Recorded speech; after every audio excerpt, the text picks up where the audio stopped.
Every day, there's a battle for your mind raging. Information coming from every angle with the will to deceive. Fear not. You found the place for truth. The voice of a generation that still has the will to believe in the greatest country in the history of the world. This is the Charlie Kirk Show. Buckle up. Here we go. Okay, everybody, radio stations across the country, honored to be with you. As always, happy Monday. It is going to be an amazing week. We had an epic weekend. We are here at the Bitcoin.com studio. President Trump is about to host the EU leaders at the White House, including Zelensky, and they are standing by to welcome them. So we're going to be covering that in great detail throughout this entire program. We'll be kind of left in suspense as more and more information becomes available. But first, we want to start with a very important topic, all about the courts and how do we navigate what we are seeing, which is this pattern of judges that are interfering with President Trump's agenda and the agenda that people voted for. Well, no better person to talk about that, and also more broadly, how to beat the left in court, is the author of the new book, On the Last Line of Defense, How to Beat the Left in Court, by Senator Eric Schmitt from the great state of Missouri. Senator, great to see you. Please tell us about your new book. Yeah, I'm excited. It's available on Amazon right now, Charlie. I think your audience is going to love it. It's really sort of a field manual of what it's like to be on the front lines battling this left-wing lawfare machine and winning. When I was Attorney General in Missouri, we saw the landscape. We took on the left, whether it was the vaccine mandate case, the COVID vaccine mandate case, we took that to the Supreme Court, we won. The student loan debt forgiveness case, Missouri took that to the Supreme Court and we won. We filed the Missouri versus Biden case that exposed this vast censorship enterprise. In the book that's available now, you can read about the deposition of Anthony Fauci, the deposition about Elvis Chan, the deposition of somebody from CISA, who most people have never heard of that organization. They were working to suppress speech. The CDC working with the federal government to suppress speech. So I just thought it was important to sort of talk about what our playbook can be, what it was like to win those fights and really hold the line until President Trump could get back into office. And now what does that playbook look like as we fight the battles to make sure that the will of the people actually is able to move forward now that President Trump kind of broke this fever dream that we were in for 4 years.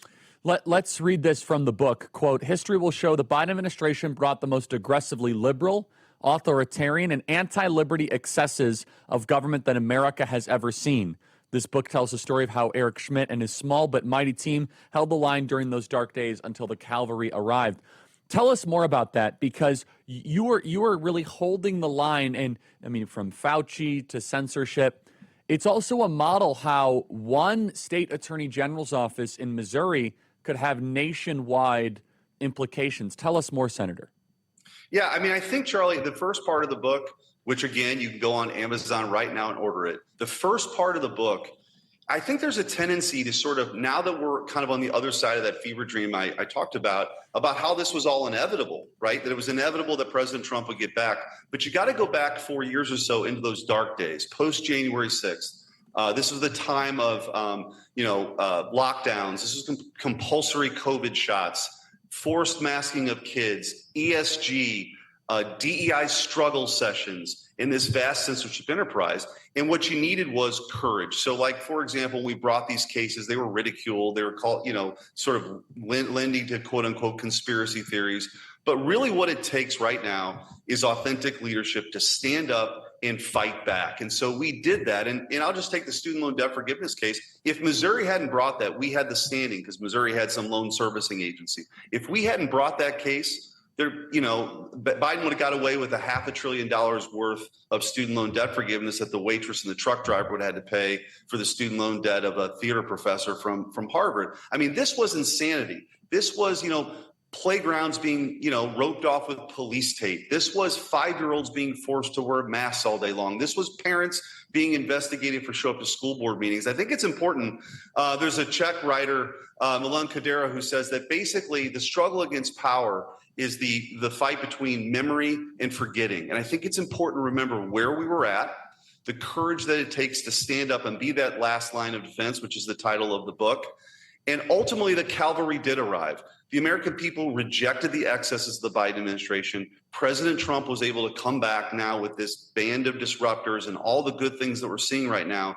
But really, at that time, in that 4-year period, it was really left to some unknown folks, I include myself in that, who stood up and said, you know what, this is craziness, and we're going to use the law and common sense to beat it back.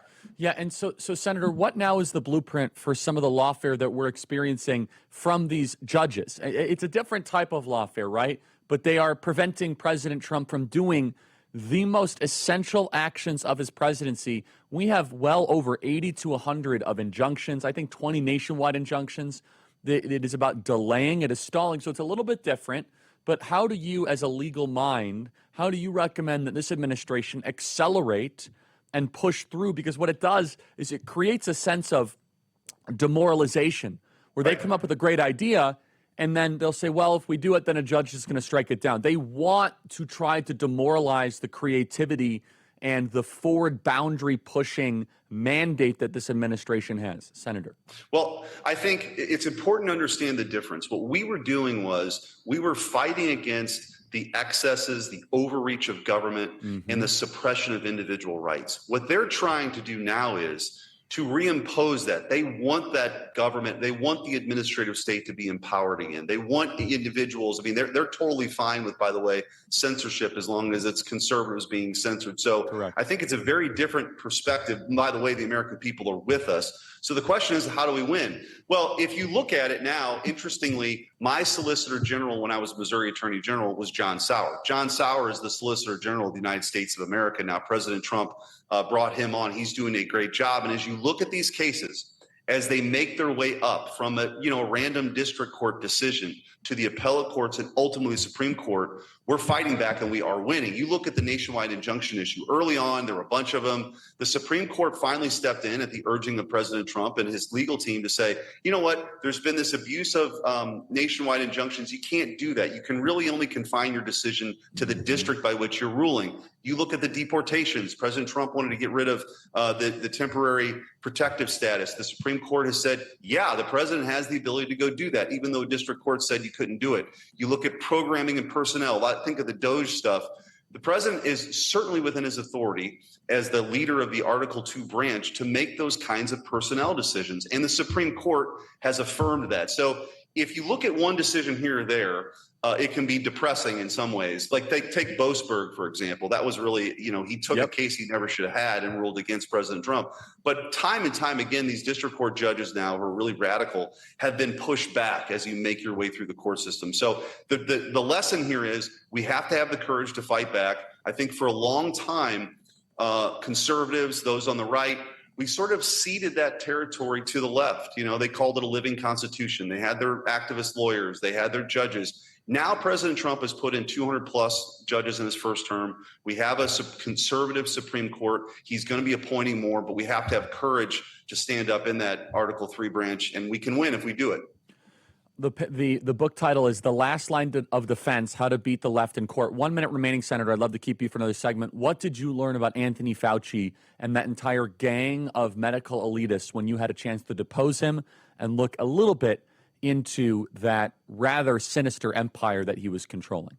I think people love this part of the book, that Elvis Chan, the people that we were able to take the depositions of. But one thing that was really striking with Fauci, he claimed he was the science on one hand, then said he didn't remember 174 times. The court reporter sneezed. He asked her to wear a mask. I mean, this is totally insane.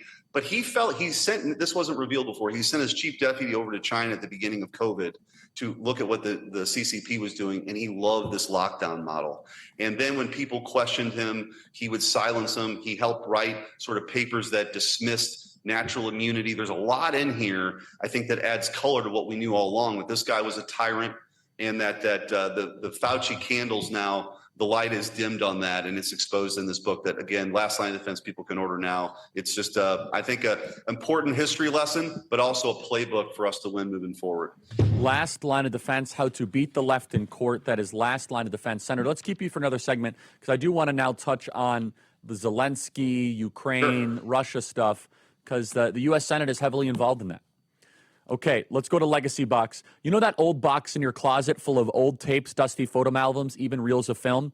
It's time to do something about it before the memories fade or get damaged for good. Look, I want to tell you about Legacy Box. Legacy Box we use, and it's a great way that we are able to digitize old family memories, whether it be football memories, basketball memories, weddings, going to Cubs games, whatever it might be. You can go to legacybox.com/KIRK. If you have all these little pictures and film reels all over the place, you guys can send them in and it digitizes it. You save 50% when you go to legacybox.com/Kirk. Write it down. That is legacybox.com/Kirk. They digitize everything safely and professionally, give it back to you on the cloud, easy to watch, easy to share, easy to pass down to future generations. So check it out right now, legacybox.com/KIRK. That is legacybox.com/Kirk. Email us as always, freedom@charliekirk.com. Check out the Senator's book, The Last Line of Defense, How to Beat the Left in Court by Senator Eric Schmitt. We'll be right back.